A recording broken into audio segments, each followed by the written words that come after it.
Welcome to the Picture Perfect-ish podcast, where we talk photography, client tips, small business wisdom, and the real life chaos that sometimes wanders into the frame.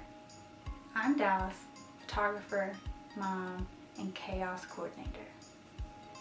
Each episode, I'm giving you bite-sized tips to make your photos, your sessions, and your sanity just a little bit more picture perfect-ish.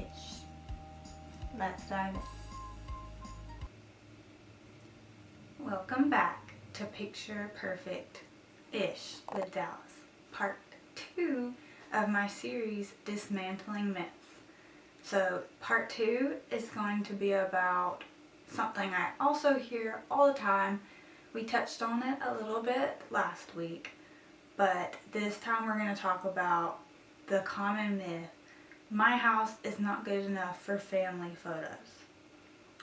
Anytime I suggest family photos at home, my clients are usually against it. And today we are going to talk about why you should consider it. Let's dive in. So again, the number one objection is my house isn't Pinteresty enough, it isn't aesthetic enough. And just to reiterate, nobody's is. Most people do not have the Pinteresty, aesthetic, perfect house. So let's just focus on the fact that in this season, this is your house and we're going to lean in, we're going to love it, we're going to be sentimental about it. It's going to be perfect, I promise. Okay. So my main pro is at-home photos are going to be really nice for your kids and your husbands. Let's talk about that.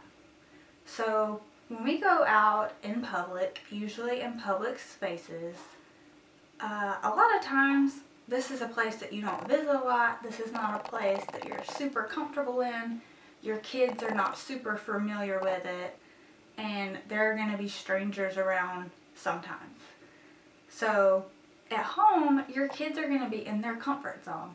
It's going to be a lot easier to get those real smiles and to see their little personalities because they're not in a strange place doing strange things with a stranger, me.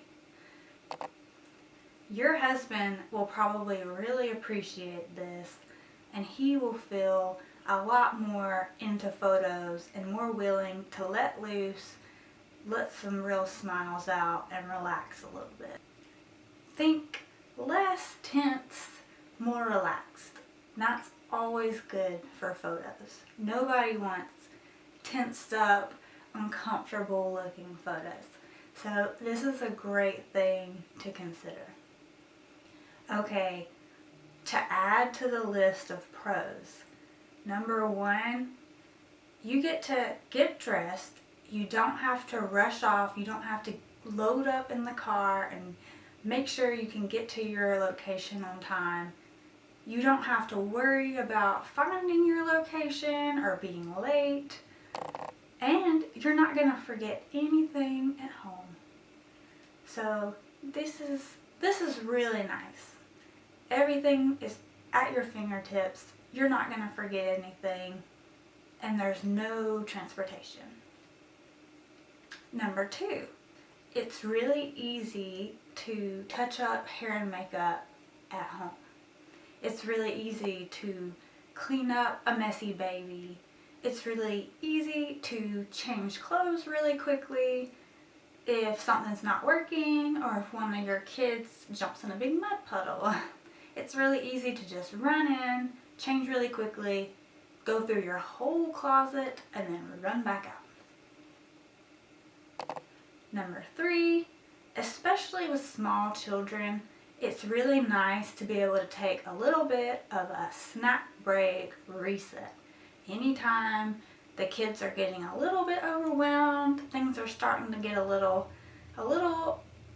out of control, it's really nice to be like, okay, I'm going to focus on these people right now. Why don't you go get a snack, little buddy.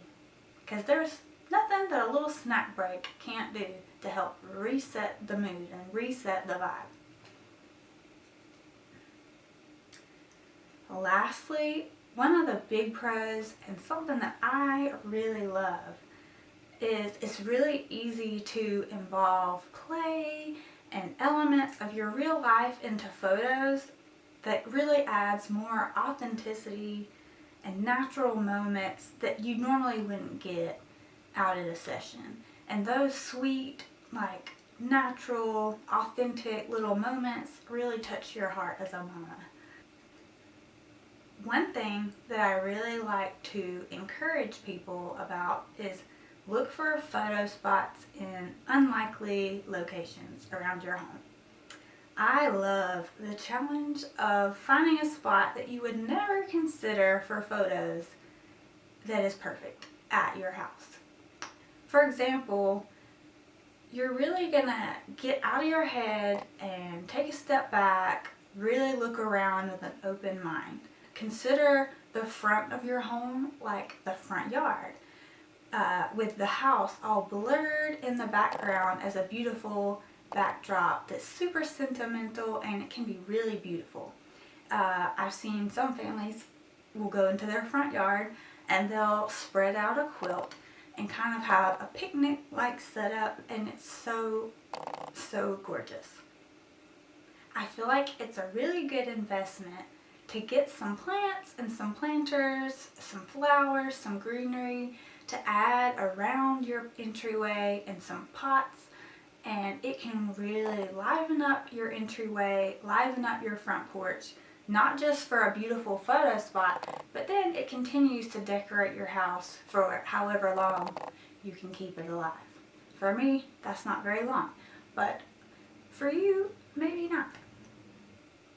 What about a nice spot in your backyard or your side yard? I always encourage to really look at everything in a new light, because you never know. Consider your kitchen, where you can playfully bake cookies as a family for some sweet action shots, candids. It would be so beautiful. Chef's kiss. Mwah. If you live in a subdivision, are there any common areas that are really pretty, like a community park or a community walking path? I know in my home we have a community playground, and while the playground equipment is not the most beautiful thing that I would probably want to photograph, there is a large grassy area with some trees, and I have taken a tiny blanket and thrown it out under one of the trees and set my kids on it, and it was the most beautiful photos. It did not look like we were at the playground. And then the best reward was after the photos, the kids were super stoked to get to go play on the playground when we got done. And the best thing was there were plenty of warm, genuine smiles. And that's what we really want. Okay, my final thoughts on dismantling this myth about at-home sessions for family sessions. I will say, with a little bit of thoughtfulness and a little bit of strategic planning, these can be some of the most sacred, heartwarming photos. I think that every family should have some photos like this at least once when the kids are little, because they are pure everyday magic captured. Okay, today I have a couple rapid fire questions. I am going to let my co-host for the day, this not ChatGPT came up with them, but I'm going to let my co-host for the day read the questions, and then I will answer them. Are you ready, co-host? Okay. Let's see. Can you read number 1? Mm-hmm.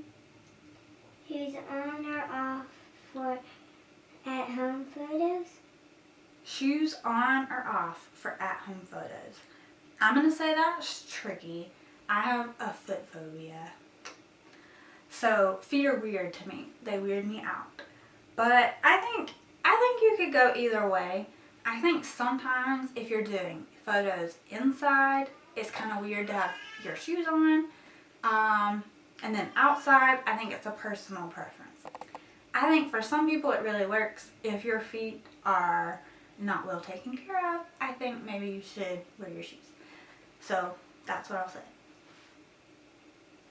Alright, question number 2. Best time of day for at-home photos? The best time of day for at-home photos. It depends.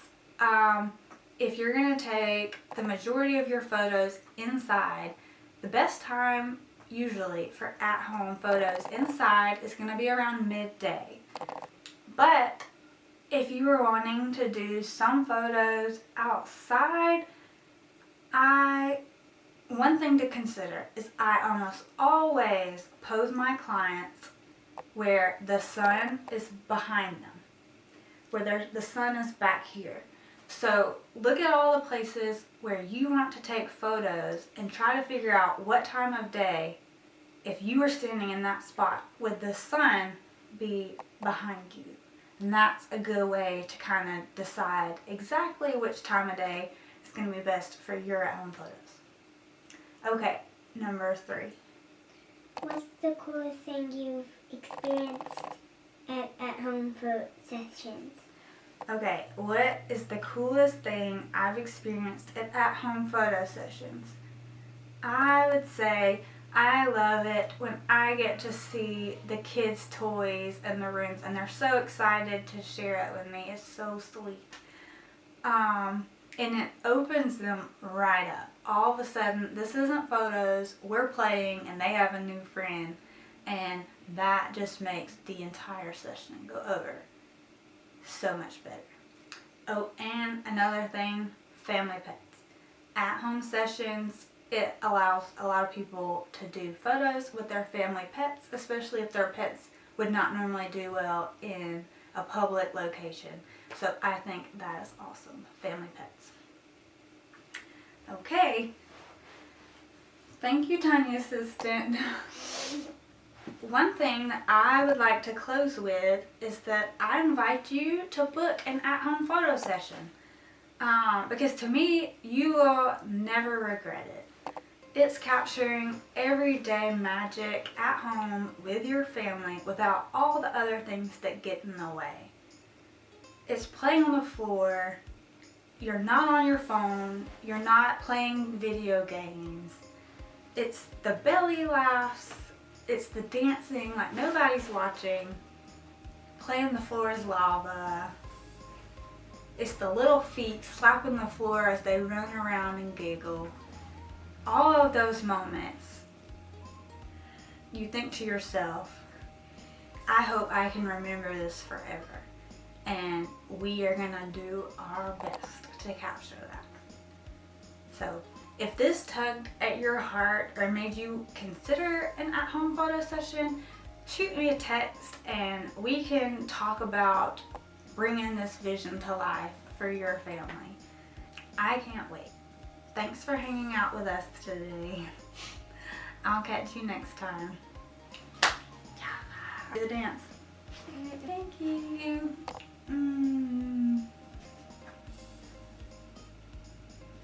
Thank you for listening to Picture Perfect-ish. If you learned anything, laughed, or feel even a little bit more prepared for your next session, make sure you hit follow and subscribe because there's so much more to come.